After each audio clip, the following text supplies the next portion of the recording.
Hey guys, this is Cam from 15, joined by my co-host, the Red Wolf, and we are back at it yet again with another My Hero Academia Season 5 episode review for you guys. This episode, we finally get started with the second matchup of the Class 1A versus Class 1B arc, and that is Kendo's team, or Itsuka Kendo versus Momo Yaoyorozu. In a highly anticipated matchup. And if anything to say, we got a Tokoyami moment in this episode. And could Momo be getting outsmarted by other main girl Kendo? Very possible. Because right now, Class 1A is getting exposed. I'm being honest. Exposed in more ways than one, if you know what I mean. What do you mean by that? Momo's design. Come on. At least this time she's got a cape on. Yeah, I know. I'm just saying. I'm just being. I don't know why I said that, but Maybe you should show your mom this new design. I think she'll like it more. she'll probably still say stuff, regardless. Anyways, yeah, so let's start off with this week's episode. And also, too, I'm guessing the whole way these episodes for this arc is going to be structured is, well, you're going to get the first half of the fight in one episode, and then the next episode is going to be the back half / result in the fight. So, like last week, we got the ending to the first battle, but the episode before that episode, we got essentially the start. I kind of hope it doesn't go that direction. Hopefully, after I'm guessing next week, they finish up the battle, and then I'm guessing the week after that, they do a little type of thing where they talk about the fight and how it ended, and then they just quickly get into the next fight to have more time dedicated to what the third fight is. Because in this episode, they spend a lot of time kind of monologuing. Now, it's good monologuing for character development and stuff like that. But it's like, honestly, cut into like half the episode, and you're gonna use half that episode to cater more to the fight. But hey, you gotta leave it on an interesting cliffhanger, and it was a pretty interesting cliffhanger that they left off on. Anyways, to start the episode, obviously, Class 1A took the W in the first matchup, and we have Aizawa essentially talking to the people on the team, saying what did they do right, well, mostly what did they do wrong or what they could have done better, essentially. And we see Kirishima. And what essentially does Kirishima say? Or what does I tell Kirishima? Can you take this one actually? Because I can't do it word for word. Okay. Essentially, Aizawa tells Kirishima what he got wrong was the fact that since his quirk hardening is much more of a 1-versus-1 brawling type of quirk, it isn't really going to help you if you, I don't know, get captured. Because he says, because Kirishima makes a good point. He's like, well, guess what? If everything happened in a real life setting where I was thrust into the air and then there's a villain right there, the villain could more than likely just kill me right then and there and get me out the way. Yeah. So obviously that thing. Koda says that he needs to give more detailed instructions to the bugs he summoned. Now, what was really Shinzo's kind of frustrations with his match and what he thought about himself? His skills with the binding cloth. Yeah. You want to talk more about that? Okay. Aizawa says, look, it's okay, it's fine, it's only your first matchup. But we find out it took Aizawa 6 years to master using the binding cloth. So pretty crazy to see how skilled you got to be with that. And obviously Shinzo's frustrated. We do cut over a little bit in some parts of this episode to All Might and Midnight, who's still being the same Midnight, who apparently gets fetishes for the students that I guess, does things that she's attracted to do. It's good.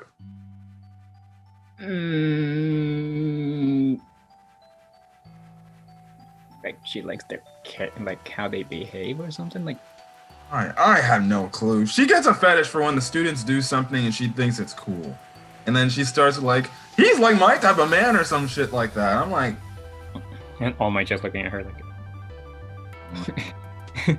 he's like, FBI, open up. Oh, now you say FBI open up, says the guy simping for an elf girl and a certain other anime. Oh, come on. Who does not like Shira from How Not to Summon a Demon Lord? I'm sorry. Hey, I'm not saying you can simp for her. All I'm saying is people have been saying that she's a child. Oh my goodness. Everybody's a damn child. And you got people simping for Momo like I do, people simping for Ochako like you do. Yada yada yada. Me. You're not wrong. You're not wrong. So people, shut up. Toga. How old is Toga actually? He's probably like maybe slightly a few years older than I guess our main cast of characters. I feel like she's 17. Yeah, probably. 17 or 18. Well, if she's 18, I guess people have a right to simp for her, but I don't go after crazy bitches. Especially ones that can transform and to suck your blood. Like a vampire. I can definitely see that. I can definitely see her fangs. Anyways, Aizawa essentially tells them each one-on-one. He tells Kirishima that he should focus on setting up, I guess, matches between him and somebody else. Because again, if he ain't gonna be doing any fighting, what other things other than, I guess, getting people to safety is his quirk special at? Really much nothing. So that's good. Koda, essentially, as Elwa tells them, like, look, it's the same thing that you said earlier. Just increase the accuracy of, I guess, you telling the animals what to do, or bugs and stuff like that. Now, what was our boy Kaminari doing? He's all celebrating because he thought he was all cool and stuff during the battle. Yes.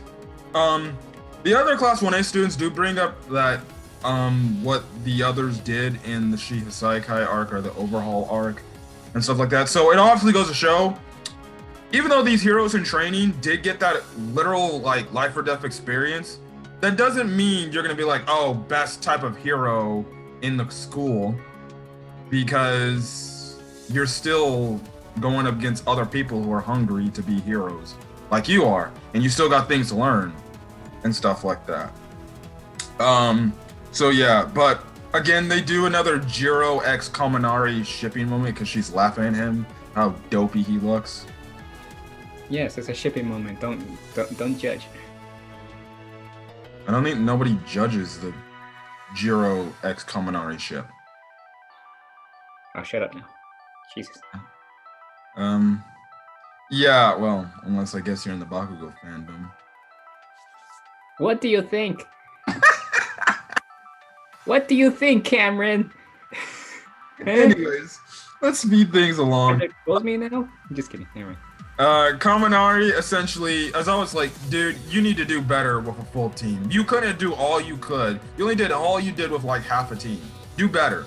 And then essentially he tells Sue that she needs to be better covering for a mistake rather than worrying about her own mistakes. Kind of the same thing they've kind of been talking about Sue's character in terms of the stuff. Don't worry about your own mistakes and what your mistakes will, how they will hurt you a team. Just cover for everybody else's mistakes, essentially, which technically that's what Sue does. She does cover for damn near everybody's mistakes if she's on your team. Again, to show you how, I guess, a utilized team player she is. So yes, I still think she's gonna make a great pro hero. I did like that one. Till this day, one of my favorite episodes of My Hero Academia was that one filler spin-off episode with Sue and that one pro hero. Yeah, I remember. That was back, I believe, in season 2. Mm-hmm. That was like one of my all-time favorite episodes. I wish we had gotten that for all the other classes, are all the other students, but I understand why they only focused on Sue. But I love that episode. One of the best episodes of My Hero Academia. Mhm. Now we cut over to Vlad, and how was Vlad feeling about Class Team B losing?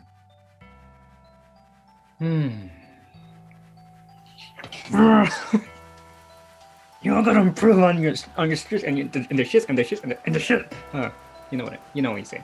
Yeah, he kind of just ragdolls him. He also goes back to his biased ass commentary too. I don't know if I want to rather be a class. I don't know if I'd rather be a student under Vlad or Aizawa. I think the decision is quite obvious. Aizawa.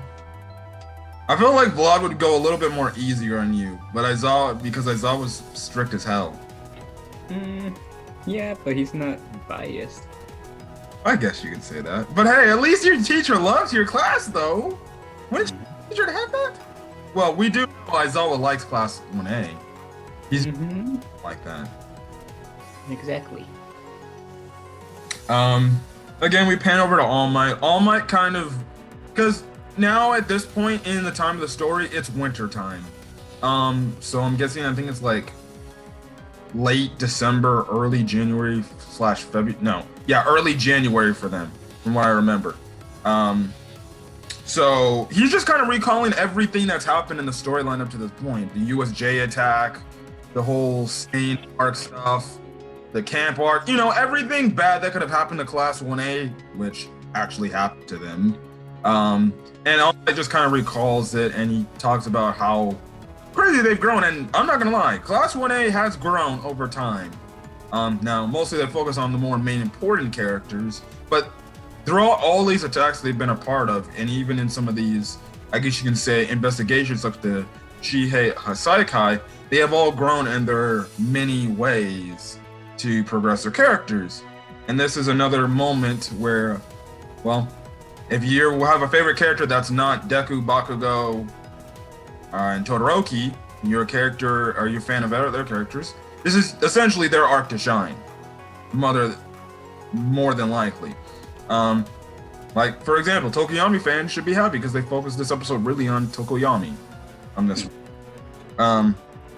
And stuff like that. Anyways, the next matchup is about to start. And we finally will probably get one of the best matchups from what I can remember from the manga, which is the Kendo versus Momo fight. Well, I guess Team Kendo versus Team Momo fight. And obviously, as what we saw in this episode, it seems like this fight is only going to be really about what's all up here in the head on who can outsmart who. And it seemed, like I said earlier in the review, it seems like our girls' team is getting outsmarted pretty badly, I might say, by Kendo. Rebels in the dark. I swear. Can I just say this? I marked out when this man, what's his name? Kurorio showed up and he's like, and then Tokoyami's like, about the dark? Yes. Like, what the hell is wrong with these people? Rebels in the dark.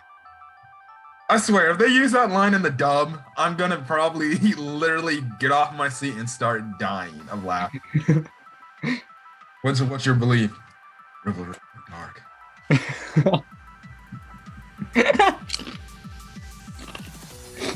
So we get that little interaction. We also do find out that Kuroirio has the same type of quirk like Tokoyami. In other words, he has a dark quirk, just like Tokoyami does.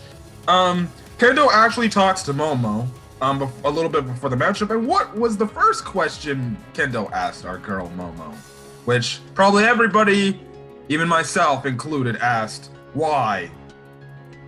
You said that it was because she was part of the concert thing, but she just gave the answer to the question, why wasn't she in the beauty pageant? Yes. And she said Mr. Aizawa never told her about it. Yeah. What you gotta say, Cameron? Okay. I'm not gonna exactly be right because I can't remember everything word from the manga. But she also did say she kind of wanted to focus a little bit more on the concert. Mm-hmm. But hey, it's okay. Hagakure brings up the fact, well, Kendo at first brings up the fact, she's like, yeah, students around UA call us, the beauties of the school, essentially, because obviously from season 2, when they did their internship, they were with the one pro hero who was all into fashion and stuff like that. So obviously they put her and Momo and Kendo into like a tier where, oh, these are the lookers. These are going to be after, I guess, Nejire Hato, the hot girls in school that everybody wants to go out and potentially try to ask out on a date or something like that. So I find that cool that already people are I guess, putting them in their own category. And technically, you saw that at the end of season 4 where during the concert, you had legit people cheering for Yayurozu. It's like, Yayurozu, yeah. Hey, I can understand why. She's Say it. She's hot. Just what I'm taking it that she's gonna have more and more screen time in this season. Yeah. Congratulations, Cameron. Yes. I like it. Now, hey, what can I say? They focused on Momo like earlier on in the show, and they kind of didn't focus on her for like literally season 3 and they did focus on her season 3 pretty. Actually, they did focus a lot on her. She kind of had a down-off season in season 4. Well, we can say that for all the other class 180 characters if you're not named Deku Ochako, Kirishima, the people who participated in the Shi Saikai arc. And stuff like that. But here, they kind of get put back into the relevance. And yeah, also, along with the whole Revelry in the Dark conversation over there, we see that Kendo says that she's been waiting to fight Momo for a long time because she makes the mentions that Momo's quirk is better than hers, and Momo's grades are definitely better than hers, which is probably where you see that a rich student is usually probably like top of the class. Usually it's kind of the other way around. A rich student usually is average class average / they don't give a damn. But I'm guessing it's because Momo's a girl mostly, and girls are smart. So yeah. And we boys are dumb. Huh? And we boys are dumb. So essentially this is a motivation thing for Kendo where she wants to be, I guess you can say, someone that she looks up to in a bit, but mostly someone she considers a rival, really, and stuff like that. And Momo says she's willing to accept her challenge. So we go on and we start the damn fight. So at first, like almost every Class 1A fight, they use somebody to scout and try to use their damn quirk to their advantage to try to see where the opposing team's at. And honestly, at this point, I think Class 1B should just literally for the next few matches, just obviously just predict this coming from Class 1A. They doesn't be the first thing. Oh, Class 1A is going to come scout for us. Let's just sit here and wait for them and plan a course of attack, which is actually what Kendo's team does. So, what really happens after Dark Shadow finds them? A certain Dark Shadow, the other Dark Shadow boy. I'll say this: Kurorio, this dude looks like a legit villain, and heck, his name sounds like a villain. His hero name sounds like a villain's name. He looks like a villain. He talks like a villain. Yes. Yeah. Anyways, he enters Dark Shadow and starts taking control of him. Yes.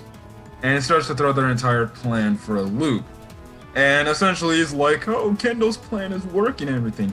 2, actually, I forgot to mention, so we already know his quirk is dark. Oh, excuse me. Now, essentially, his quirk essentially makes him merge with any darkness around. So they're essentially position in this area where you have the pipes, but he's literally going into the darkness of the pipes and just moving freely through them, like as if he was a rogue from Fairy Tale. That's a good combination. That's a good comparison, actually.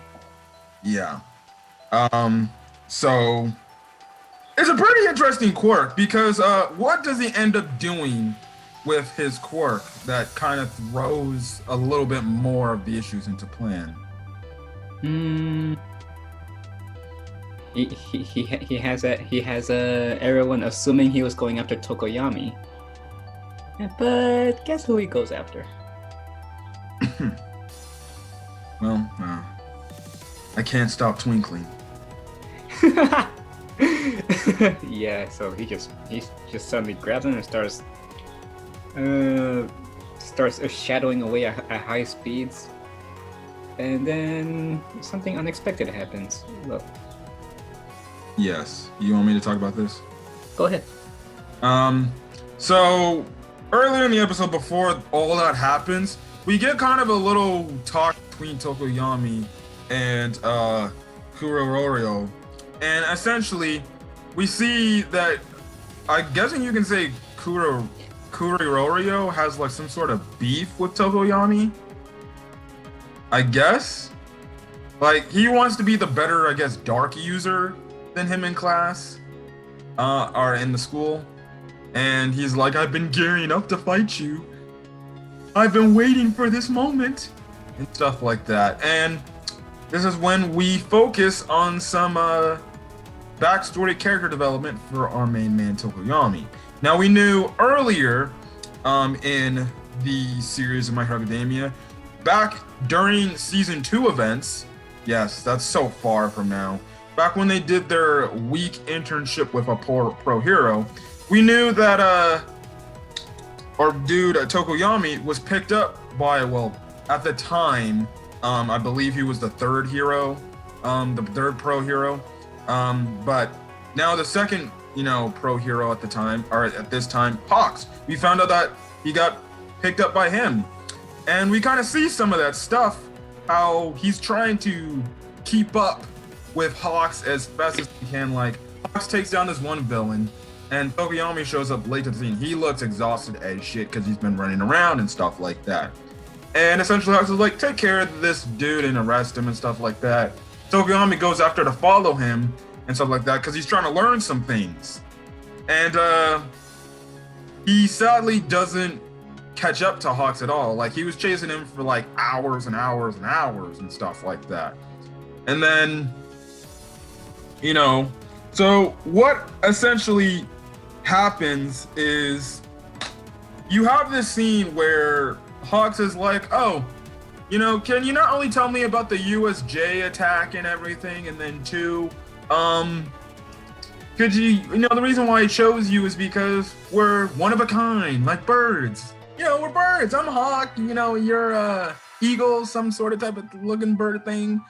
And you clearly kind of see that our main man Tokoyami is getting pissed off. Like, it's looking like he does not like Hawks anymore. He's pissed off. He's like, dude, I came back from this damn internship.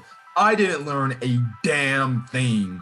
And he looks like he's pissed. He's fed up with Hawks. He wants nothing to do with Hawks. He saw this as maybe a waste of his time, and stuff like that.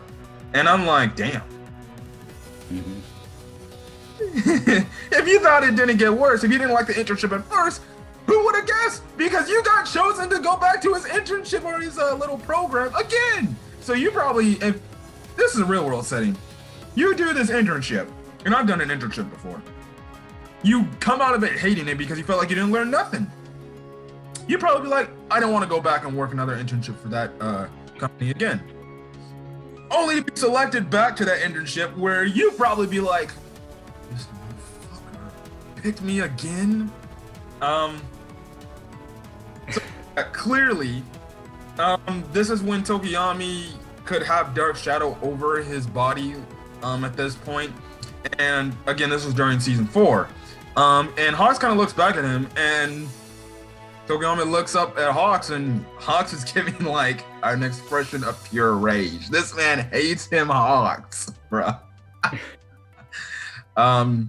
So what happens next is he essentially Hawks tells Tokoyami, like, yo, can we talk for a bit?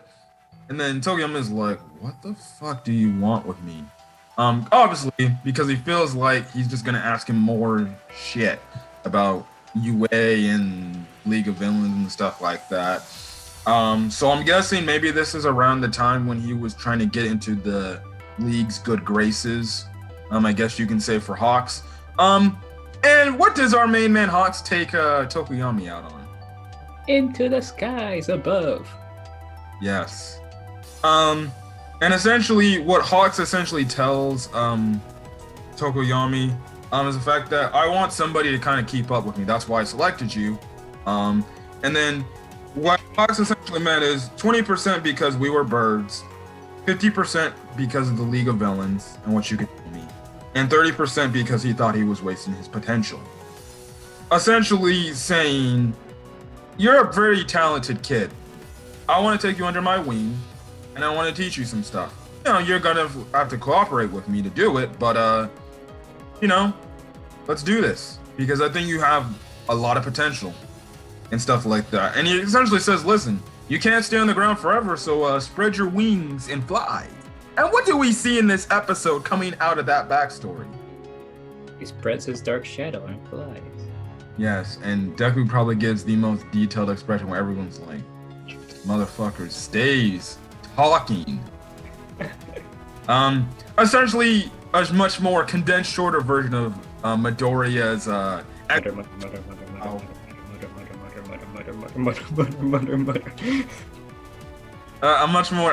much more I guess simplified explanation on how Tokoyami's flying, which is not gonna be as long as Midoriya's, is the fact that essentially Dark Shadow wraps himself around Tokoyami.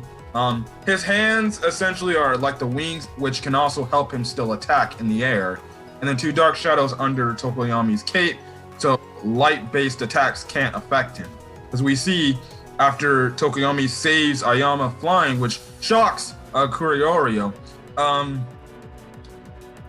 Momo tells God dang it, Ayama to shoot out his naval laser buffet attack.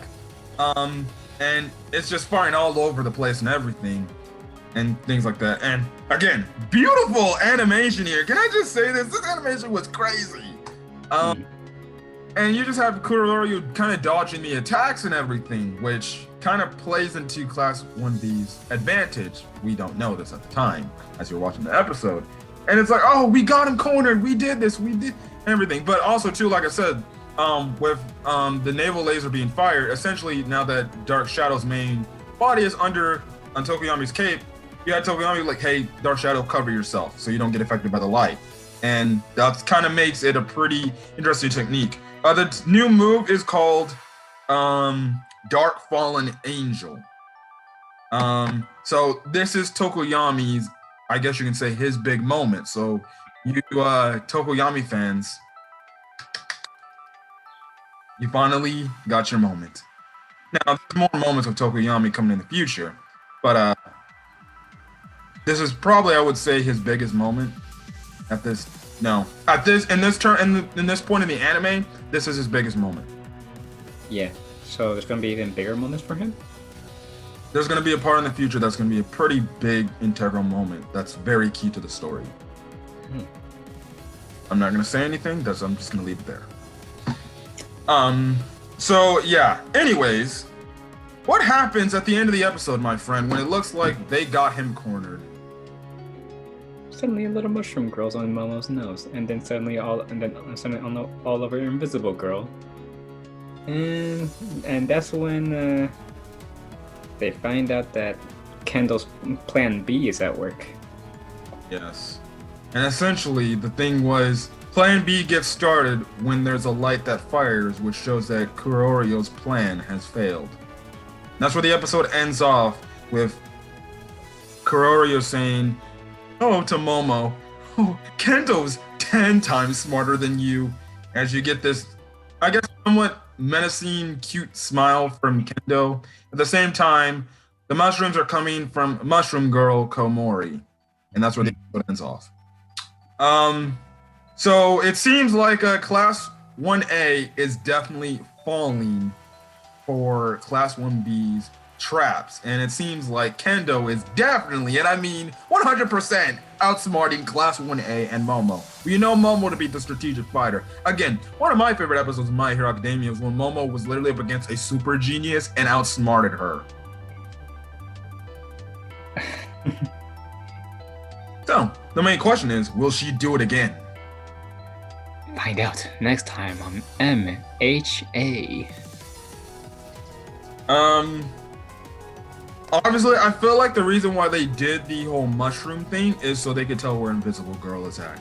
Yeah, I can definitely see that. Because technically, Hagakure can essentially just take off her gloves and her boots and I guess her belt as well. And, you know, she can't be seen. But with these mushrooms, now you have it where it's sticked on her. You can see where she's at now. Mm-hmm. At all times. So definitely a good strategy slash plan by Kendo using Kororio to essentially be almost, and honestly I feel like you couldn't consider this like plan A. I feel like you could just consider what the plan they're doing plan A. And now they say it's a backup plan, but I wouldn't consider this a backup plan. I think the way they use Kororio as the way they used him as just a lure to get him to the spot they want him to get him to, I would say that's a plan A type of strategy. Yeah, you're right. Yeah, but definitely Kendo and Momo are playing chess with each other. Basically. Interesting to see where this goes. Again, I remember reading this in the manga. I loved this fight. Because again, we got Tokoyami's moment. We're gonna get another big Momo moment next week. So yeah, definitely can't wait. Too, we're getting Kendo development as well. Even though Kendo is one of the mainstays in Class 1B who we see occasionally, she never does get the shine because she's kind of she's literally Class 1B's version of Momo. So yeah, just not with the quirk. She's essentially Elastigirl. Yeah. So yeah, anyways, next week it seems like more problems gonna happen to a Class 1A because it seems like they're gonna be split up, and it seems like we're gonna get a fight between a literally legit fight between Kendo and Momo. See, I can't wait. You're saying Kendo with those flurry punches against Momo while Momo's all shielding it. Yes. Anyways, I like both those girls. I like Kendo and I like Momo. I just like Momo a little bit more. But I like me some Itsuka Kendo. Head pet. She's cute. Well, I'll say somebody's got to take the next 1A beauty after Haru graduates.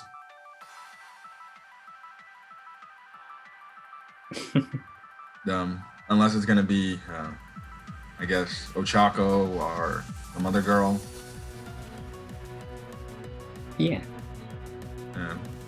Hatsume?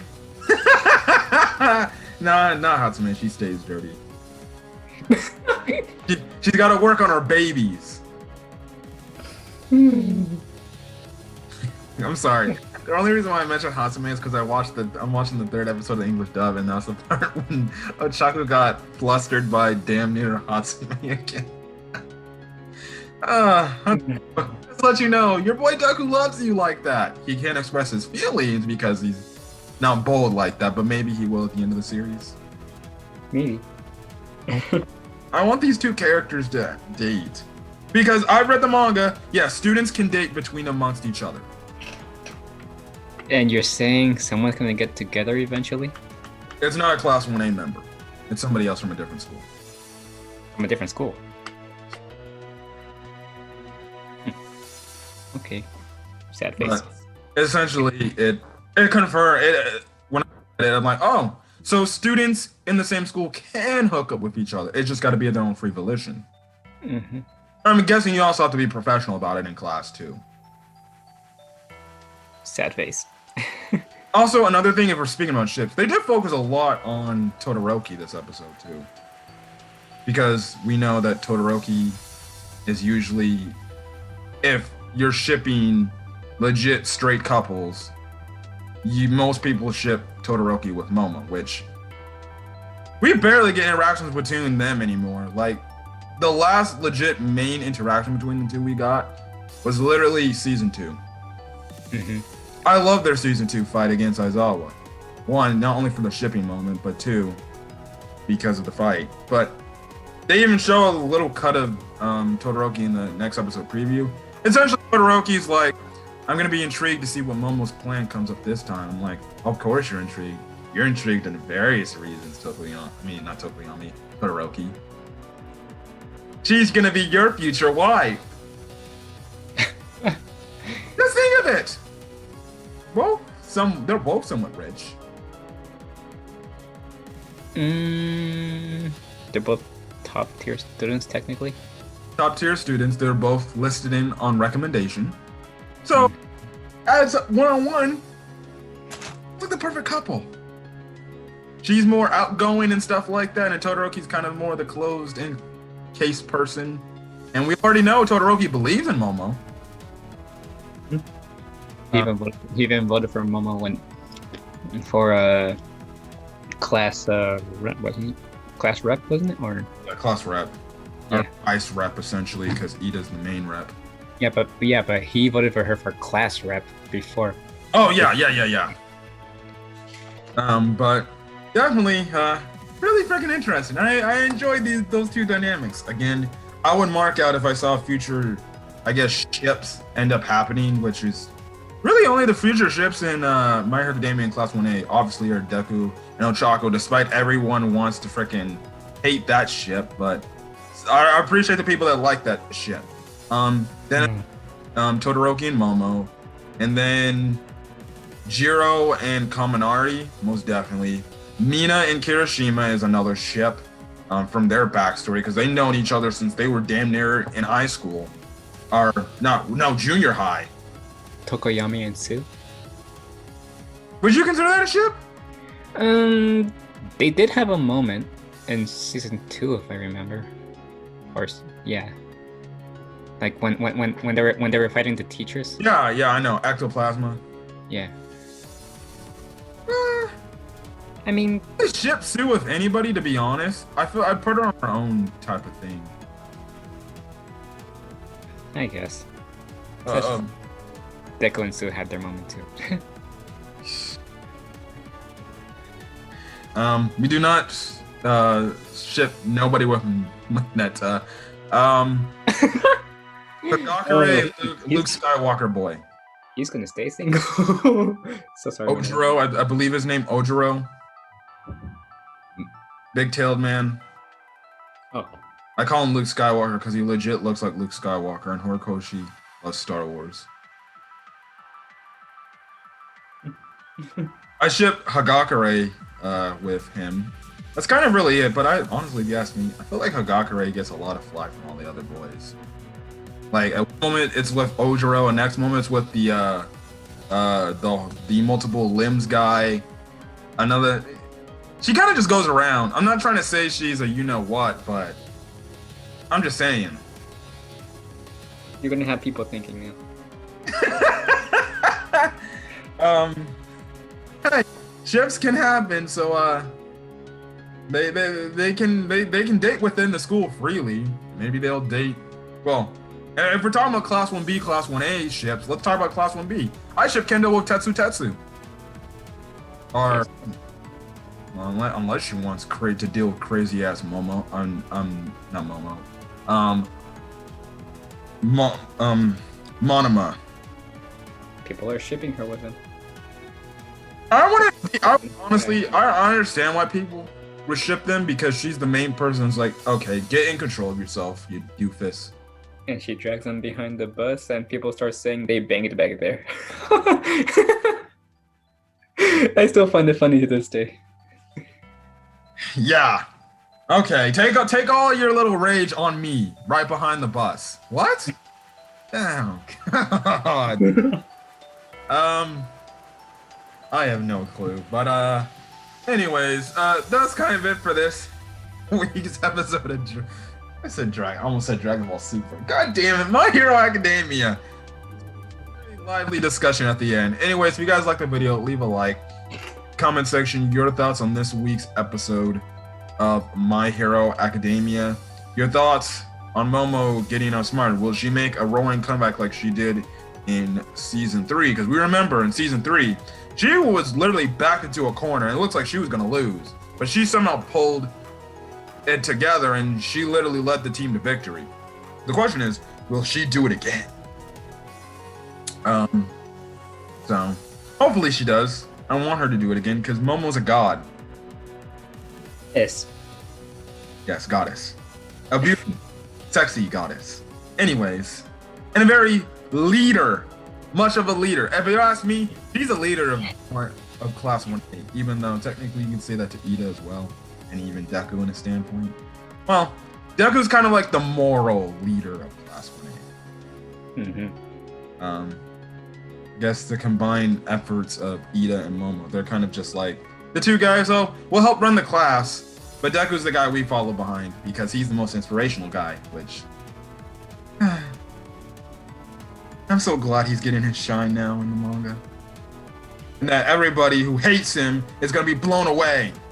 I'm just telling you guys, you hate Deku now, just wait till you get the Deku we're getting in the manga, because he is legit badass.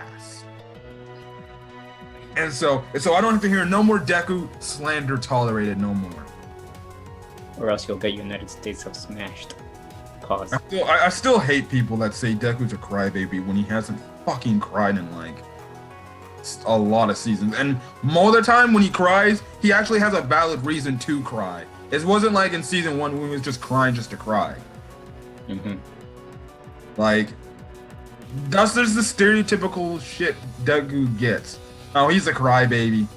That's why a lot of people hate his character. But trust me, you'll be eating your words. And again, the people who say that they hate Deku as a character, and they don't like Deku as a character, and he's the worst MC in shonen history, you'll be eating your words in the next few seasons. And I better not see you guys, oh, Deku's my favorite character now. I look forward to those days. Hopefully sooner rather than later. Anyways, we're gonna get out of here, guys. If you guys like the video, put in the comment section, hit that subscribe button. I only believe at this point I have 94 subscribers. So please hit that subscribe button. You know you want to get more My Hero content. I don't care if you're anime only or manga. Just stay away from my manga chapter reviews. If you're anime only, you get your anime reviews. So hit the subscribe button. Oh yeah, I should have done this at the beginning of the video. Whoa, I can't believe we made it this far into the video. Haven't pressed the like button. Why haven't you pressed the like button? Hit it now, please. At the same time, as quick as you can give me a subscribe, you can give my friend over here a subscribe as well to his channel. Yes, I'm gonna be recording tonight actually. So keep an eye out, guys. Yeah. I'll also be recording Resident Evil 8 gameplay. Mm-hmm. Anyways, we'll catch you guys in the next video. We'll see you guys next Saturday for My Hero Academia, or later today if you're a manga reader. And I'll see you guys for a pretty finally revealing chapter that we finally get to see the faces of 2 characters we haven't seen for a long damn time.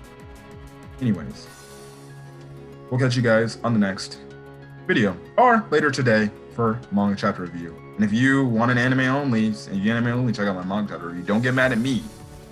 You're the ones who clicked the video on the manga chapter review. Anyways, we'll catch you guys. See you guys in the next video. Peace.